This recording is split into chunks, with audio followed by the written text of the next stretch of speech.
Hey everyone, and welcome back to the Newton Clan.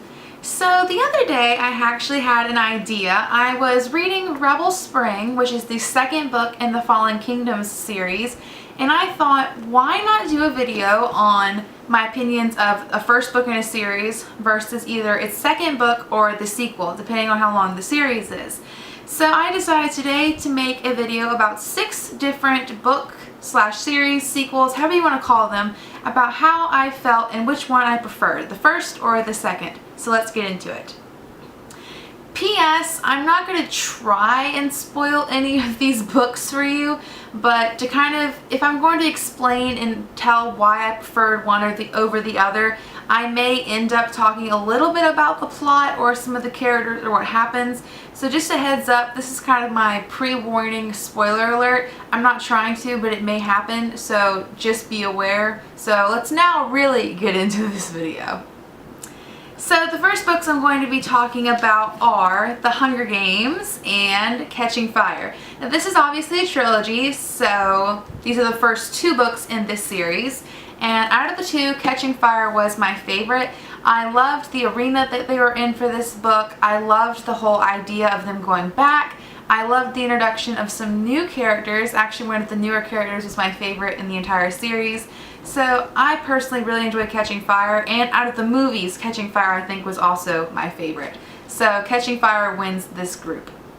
So the next book set I'm going to be talking about is Black Widow Forever Red, and let's see if I can get it, its sequel, Black Widow Red Vengeance. Now out of these 2, I preferred the first book.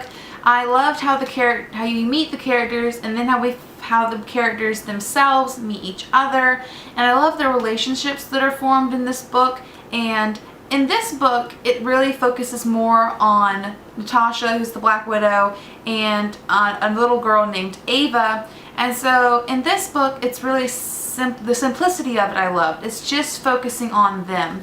When you get into the second book, which was really good, it gets more into being a member of, like, an agent of S.H.I.E.L.D., and it's a lot more of a corporate feel. It's not the simple 2 agents doing their thing. And so I also loved another character that was in this book, and he meant everything to me. So the first book I loved so much more. Both books again are great. I loved Margaret Stohl's writing. I actually let's see if I can find it, at YALLFest last year, I was able to meet her, and so you can see she signed the book, and she signed the other one as well. So they will always hold a special place in my heart, 1 because I'm a Marvel fan, and 2 because one of my faves, Margaret Stohl, signed them. So again though, if I had to pick, the first one wins.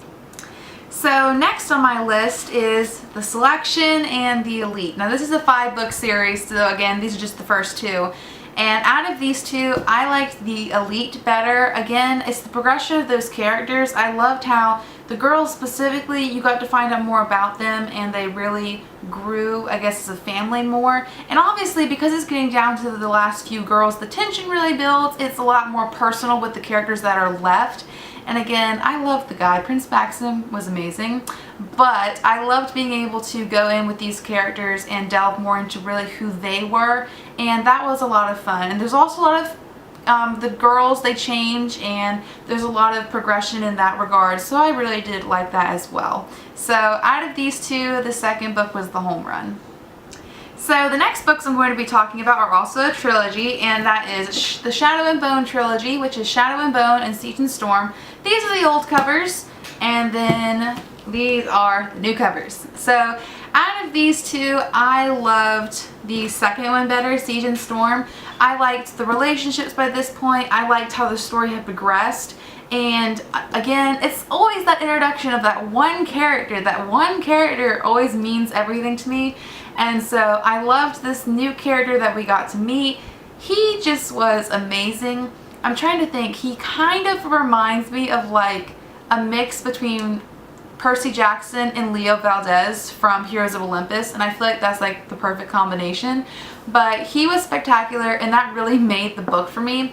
But I also did like the adventure and the going back to, in the first book they end up leaving Ravka to go on a mission, so they come back in this book, and I loved the aspect of them coming back.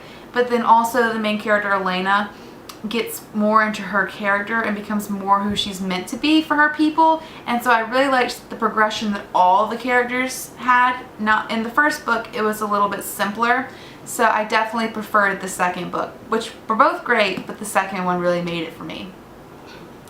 So the next one we have is Throne of Glass and Crown of Midnight, obviously by the Queen, Sarah J. Maas.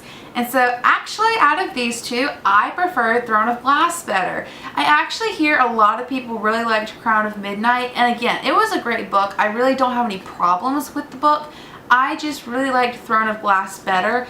I really liked the introduction of Celaena and that original character. There's a lot that she goes through in the second book that I really feel like changed her as a person, and so I really like the original person that we see in her in the very beginning. And then I also really liked her in Dorian better. I didn't really care for her in Chaol as much. I just like Dorian. He's so much more fun to me. And so her and Dorian I thought was a cute match. And so I also loved the competition. I thought it was fun. And then the mystery that you have, the mystery of not really knowing what's going on, but you know something's going on, was so much fun for me. So I definitely thought the first one was a home run.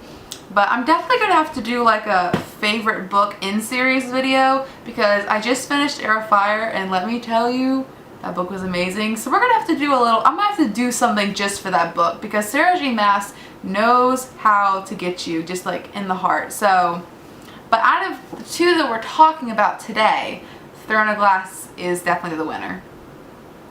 So last but certainly not least, one of probably my favorites on this list, we have Six of Crows and Crooked Kingdom. And so just so you know, these little people on the top of my books, they're actually magnets. They're from an Etsy shop. I'm sorry if I'm getting this wrong. It's either Happy Hello Company or the Hello Happy Company, but they make little bookmark book characters and they're so cute. So I like to display them on the front of my books because this is how the book sits on my shelf. But back to the actual content of the book. Out of these two, my favorite had to be Six of Crows. I loved that just initial meeting of the characters. I loved being able to really learn who they were. But I feel like in this book you really got to see them for themselves.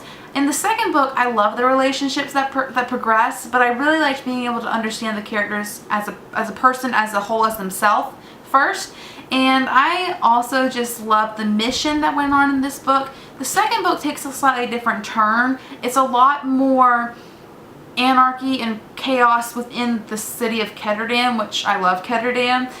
But the first one, you really go on a mission. They go out of their way out somewhere to go on a mission. And I really liked that. And again, the characters made this book. I'll have to say, Leigh Bardugo has a way of creating characters that you have to love. I mean, they may be cruel and crazy, but you just end up loving them anyway. And so Kaz is one of my favorite characters. He means a lot to me. So I thought the first book was so much fun. It's a great adventure. I would totally suggest this like I would suggest any of the books I've discussed. But Six of Crows is definitely one of my favorites. So I'd go pick it up if I were you. So that is it for this video today. I hope you guys really enjoyed it. I really enjoyed being able to do this. I've always thought it would be a fun idea. And I love all of these books. Again, I would totally recommend them to all of you. So if any of you have actually ever read these books, I would love to hear your thoughts, whether you preferred the first book or its sequel or follow-up second book, however you want to call it, if it's a duology, trilogy, a series. So I would love to hear back from you guys. Please like and subscribe if you liked this video, and I hope to see you guys again. So again, kids, don't forget to tip your waitresses, and I'll see you later. Bye! I don't know. With this series that is, I guess, I don't really know that. Black Widow, Forever Red, and Black Widow Red. Okay, this is horrible. How am I supposed to be talking about books if I cannot remember their names? Come on now. It's Forever Red and Red Vengeance. Come on.